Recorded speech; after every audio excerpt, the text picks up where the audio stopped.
Hello, I'm John McAllister with the John McAllister Sports Report, and I cover a whole lot of areas in all sports and in football primarily, and players and coaches. And today I feel really privileged to have an old friend. We go back to his Pickerington Central days, Jay Sharrett. Jay is now the head coach at Circleville. Went from a big Division One school to Circleville. I think it might be a four, but it's his hometown.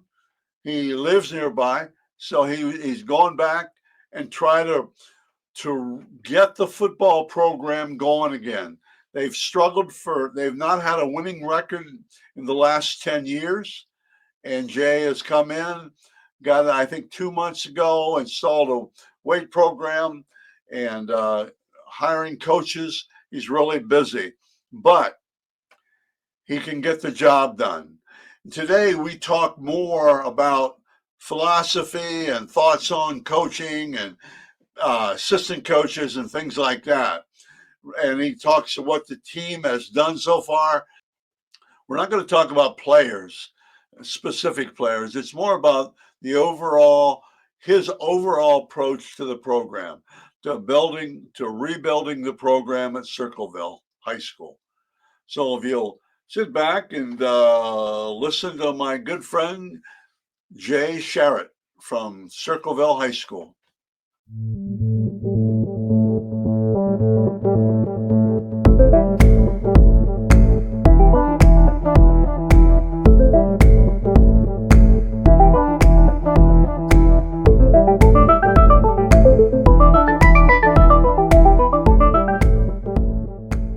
Okay, as I said earlier in my intro, my guest today is an old friend, Jay Sharrett. And Jay is unique, and he's spent 35 years in coaching. And I go over his record in a minute. And he retired for 2 years ago, I think. He sat out. And Jay, I know you had a great vacations. You went to Italy or someplace. That's pretty good. And you saw a lot of your old players. It's really good. Tell me, you made a comment. You said, I knew I would get back into coaching.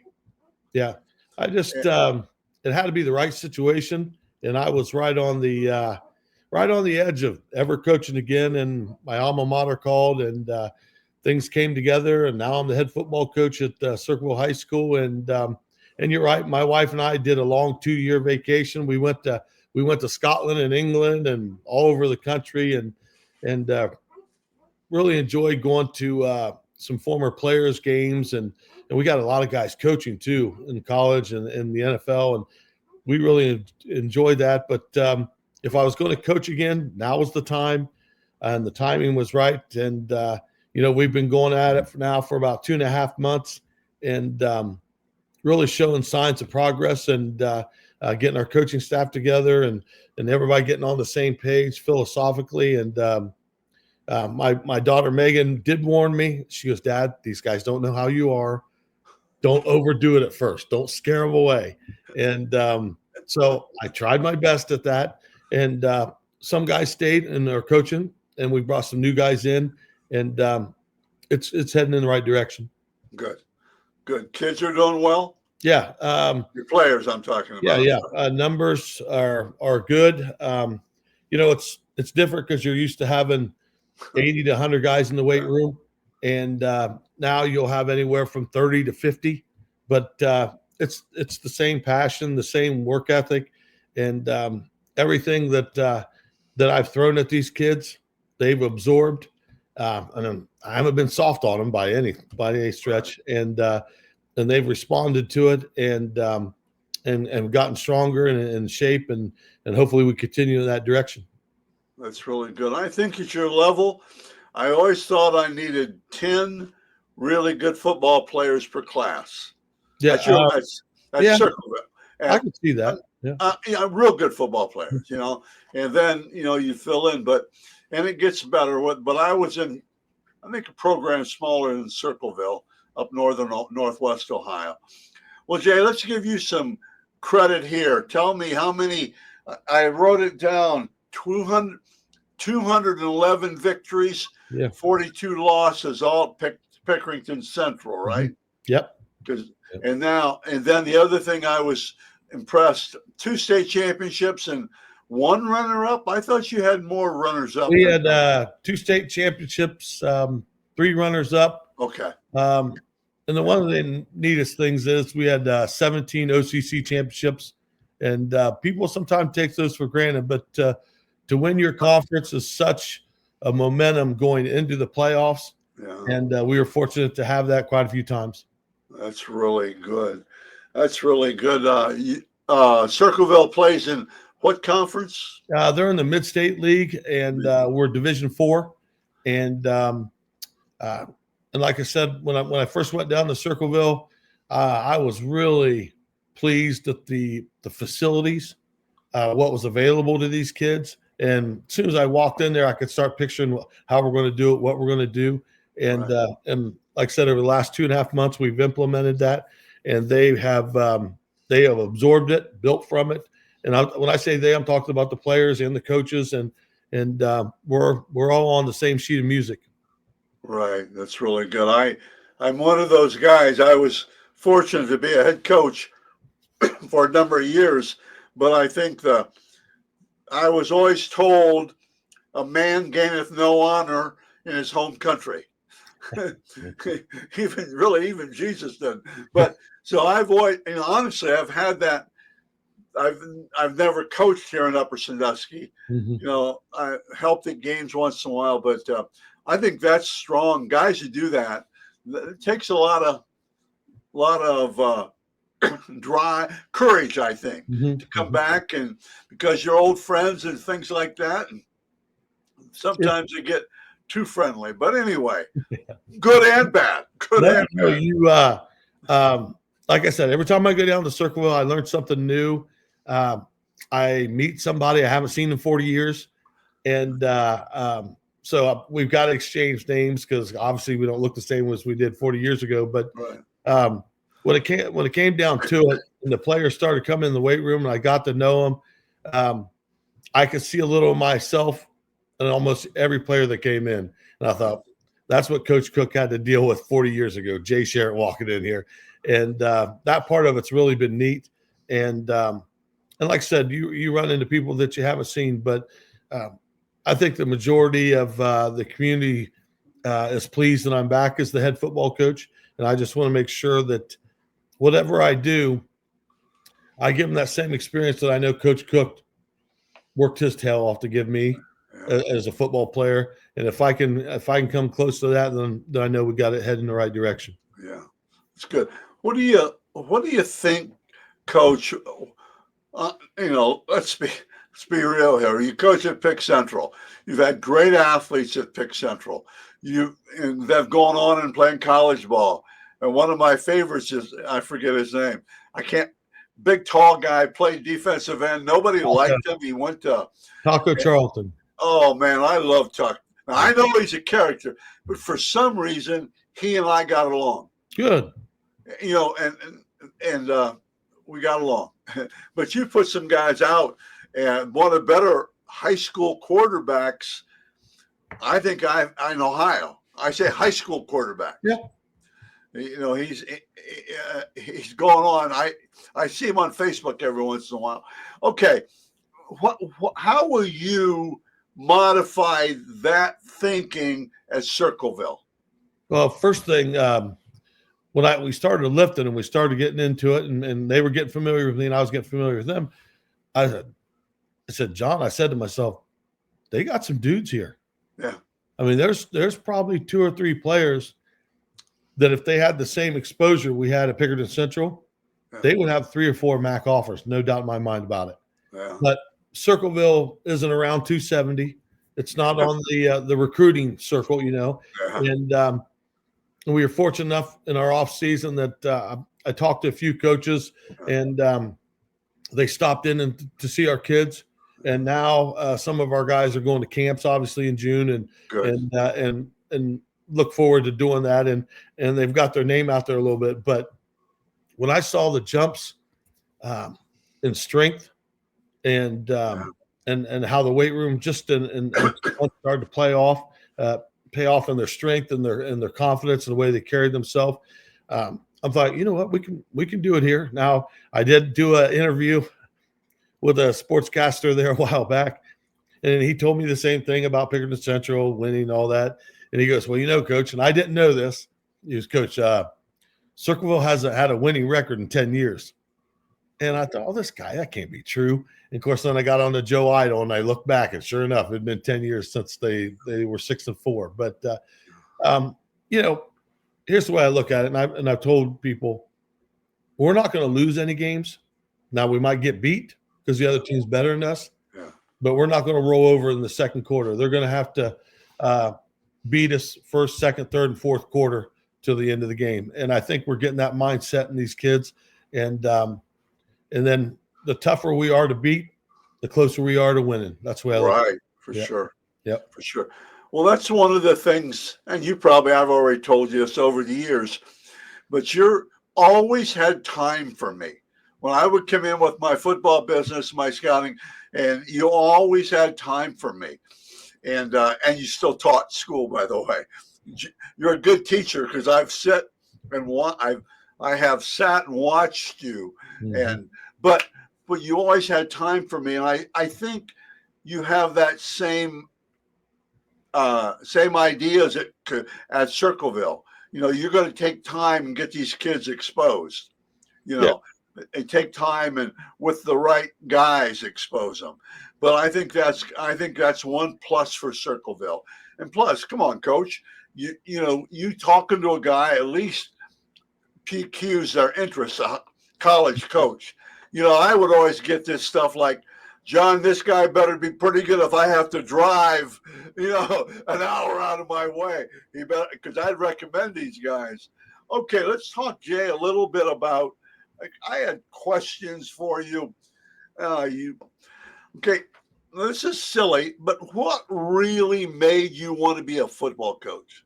Now we're talking what, 38 years, 40. What made you want to coach? You coach?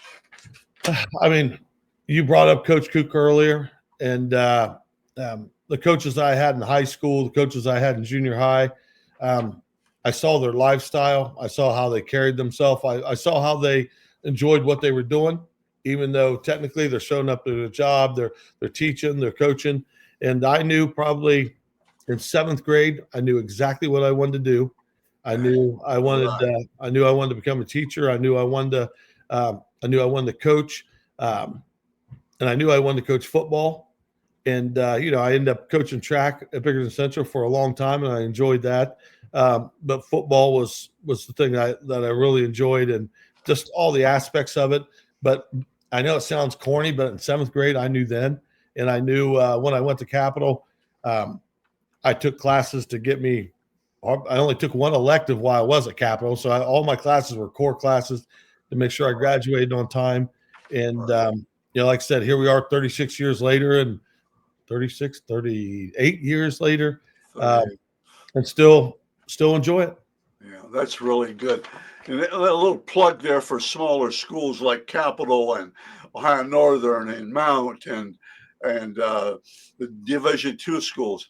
You can still be a good football coach coming out of those schools. You can be a good football player coming out of those schools. You can be a good football player as well. And you know, all these people, it's going to change, I think. All these parents have this idea that Capital or Muskingum, Marietta, you know, those aren't going to help you, but they do help you. Oh, they do. Coaching too. Yeah. I was lucky when I was at Capital that Coach Welsh, who's passed on, he was our head coach, but we had a bunch of other coaches that were there that understood Division III athletics and monitored your grades, made sure you were sharp in class. Because when I went to college, I didn't even know what college was. I didn't even have an idea about it. And I was lucky that coaching staff led by Coach Welsh not only taught us football, but you know, you got to learn how to write papers. You got to learn how to study for a test. You need to learn how to take an exam. And it's amazing how you don't even know these things when you go there. But I was fortunate the 4 years I was there, and I can tell you this, John, if I enrolled into High State just as a student, I would have went there for a quarter or two. I would have dropped out, Uh, yeah, I would have. But luckily, I played football and baseball at Capital, and the coaches kept you locked in. Yeah. And like I said, here you and I are all these years later talking about it. Yeah, that's really good, Coach. I think it's really good. What do you think are the key? What are the key qualities that a high school football player has to have? Or what? I can't think of the word attributes. I can't think of the word I'm looking for. Well, what does a high school player have to have to be successful? Well, on teams that I've coached and the coaching staffs that I've been on, first thing you better be ready to do is check your ego at the door, and you better be ready to be loyal to your position coach, your program, your football team, your teammates, and you've got to ask yourself. I mean, if you're joining a football team that I'm involved with, and you're asking yourself what's in it for me, you're probably going to not do real well here. Right. And but if you're loyal to your teammates and you let that part go and you kind of surrender yourself to the team, and John, that's when you have great performances. That's when you play outside your body and you make a play that your parents can't even believe you did. And when you do that, you got to be confident as an athlete. You got to be confident as a football player and as a coach. And when all those things line up, that's when you know you're doing it the right way. And that's what I'm really working towards at Circleville. That's really good. And it's contagious. Yeah. Yes. And it they talk about changing the culture, and I think there is something to that. No doubt about it. And there's you have that. I'm not gonna. I could ask you, how do you propose to change the culture? How do you propose to change the culture? Circleville. I'm sorry, Circleville. One day, 1 minute, 1 hour at a time. Each time we come to the weight room, they get a huge dose of Jay Sharrett, install. And some of these guys are now like, okay, we understand where he's coming from. And we've got guys, John, who, when they first came in on the bench press, they were benching 180 pounds. Right. And now they're benching 250, 300, 315. And because they've kind of surrendered themselves to the team, became loyal to each other, and they find out that if you want your teammate to maximize whatever he can do, that will help you maximize what you do. And now that they've seen some of these guys who never believed they could lift some of the weights and do the stuff we've had, they've met that success in the last couple of weeks or last couple of months. And now that we're starting to get outside on the grass, you can tell that confidence is carried over. But when you get that loyalty part in it, and then those kids start to believe, that's when it can get dangerous. That's when it can get crazy. And we show little glimpses of that here and there. But for me, the way I do it, it's install moment after moment after moment, and don't let one thing not get addressed. So if something's not where it should be, you address it immediately. And that's how I've always done it. And that's how I'm doing it there. Right. I think it's so important that your credibility is so good. I know you haven't played a game yet at Circleville, but your credibility is so good right now. I couldn't sell cars right now because I don't know how to sell cars. Right. I think I can break down a player and tell him his strengths and weaknesses, but that's what I do. What do you think? We got this so fast, almost 20 minutes, 17 minutes. What do you see in the future for high school football? Is it? It was neat being retired for 2 years, because it started. It seemed like it started to change or morph the moment I retired, with more contact days in the summer. Ohio High School loosening up contact situations with 7-on-7, and that big push for spring football. So spring football didn't happen, which was fine with me. But more days in the summer opened up, which I think was a good trade-off. And now that I'm experiencing it, it has really helped, because before you had like 10 days, and you really had to make sure you had all your guys there for every little thing. And what I like about this is there's more contact days, which really helps you to increase maybe some of those marginal players that don't see themselves as a really good athlete. But now you can give them, because maybe some of your better athletes are at basketball camp or travel baseball, and now you have a kid who's strictly a football player who's never really seen himself at a higher level. You can give them some real one-on-one coaching, and they grow from it, and that's what we're experiencing at Circleville right now. Yeah, I think that's really good. I'm an old school guy, but I think just having the right to work with kids is the important thing. Mm-hmm. You know what I mean? Like they say, give them more days. Well, I don't know if you have to come out and run 2 hours. No.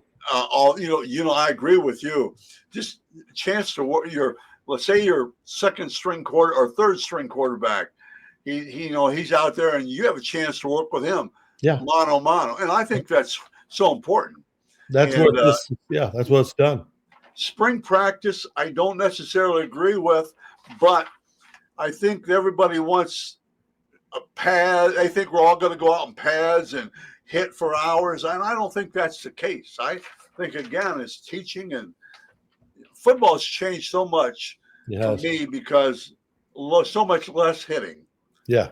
And more teaching. Yeah. And I think you got to find that fine line in there. No. Okay, Coach, I have a couple more questions. Let's go a different way. What advice would you give to young coaches coming to what advice would you tell them? And even if they're looking for a job, what would you tell them? What would be, let's use 3 things you'd tell them. First thing I would tell them is the same thing I'm telling the football staff we're putting together at Circleville. Don't ignore one kid. If he's not lifting something right, address it right away.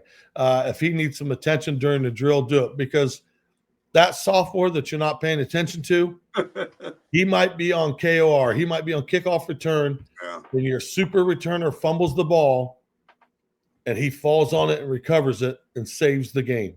Yeah. And I tell him, I said, that's why you make every kid on that team feel like at one point of the season, they may save the season. And I tell the coaches, I said, I wouldn't say this if I truly didn't believe it.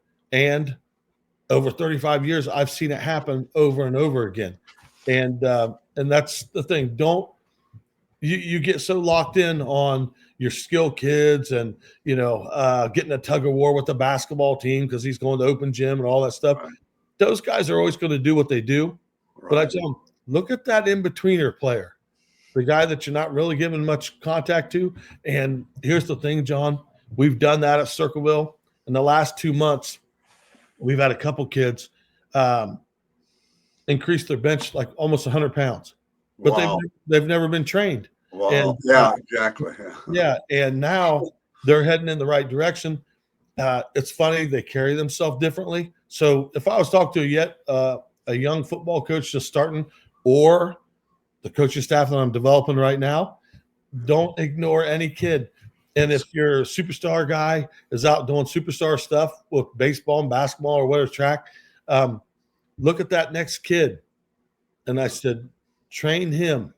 And I'm telling you, the more worth you put in that kid, the more it's going to pay off on the football field. Right. He's going to do things that you never expected him to do because you never expected him to do it. Right. That now that he feels that time, those kids swell up and they get caught up in that. And then the second thing I would tell any head coach, you want to always try to increase your numbers.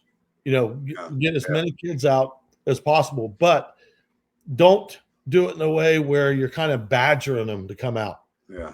Just get them to come out for a couple days. Yeah. Then provide something like, ooh, I kind of like the way this makes me feel. Yeah. And then they come back. And I had a lot of people discourage me at Circleville about how we're going to lift. And I knew how we're going to do it. We're going if 3 people show up, I'm going to train those 3 people like crazy. Well, now we're over 35, 40, sometimes as high as 50 in the weight room, because our coaching staff has done a great job. Some of those kids who weren't really sure came, and then in a week or two, they start to see a result. They like that camaraderie. And so if any young coach, if you have a plan, if you have an idea, don't let numbers discourage you. The numbers will come. Yeah. And then you make sure you convince your coaching staff. The more coaches we have at the weight room, the more players we'll have at the weight room. And that's a correlation. Yeah. And then the third thing I would tell them, if you're going to do this, and I'm not saying it works for every head coach, but it did for me and the coaches I was fortunate enough to coach with for such a long time, make it your lifestyle. Yeah. I mean, coaching, my wife Linda and I, this is our lifestyle. It is, by the way. Yeah. We knew a lifestyle. We knew we had this little window of about 6 to 7 days in the summer. That's when we're going to do vacation. Our daughters were always used to it. And then because I always wanted to make sure Coach Monaco, Coach Doherty were in the weight room at Central while I was gone. And we all divided up our vacations. And but if you make it your lifestyle, it's enjoyable. You grow from it, and the players sense it too, and they'll play harder on the field for their team. And what else could you ask? So that'd be the three things. Good. That's really good, Coach. Lifestyle. I think teachers should make it a lifestyle. I think coaches should, and that doesn't mean a lifestyle doesn't mean it's 24/7, right, 365 days a year. I mean, my wife used to, when I was a coach, she'd go scouting with me sometimes, just to watch the game and stuff like that. So all kind of things like that. Coach Sharrett, I really, really appreciate you taking the time. And like I said, you've always given me time before. So I really appreciate it, Jay. Thank you so much. You've always taken care of our kids.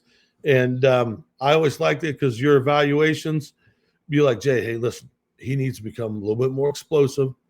And I think a couple of teams might pull the trigger on him. So we would change that kid's training, get him more explosive, get him over the agiles more. And, sure enough, then here would come an offer or something. So I always appreciate that. And our kids always loved it when you came around. And if you're ever down South 23, all right, feel free to stop by Circleville, and we'll talk some more. Well, you give me free passes to anything to the pumpkin show, and I'll be down. How's that? Thanks, Coach, very, very much. All right, take care.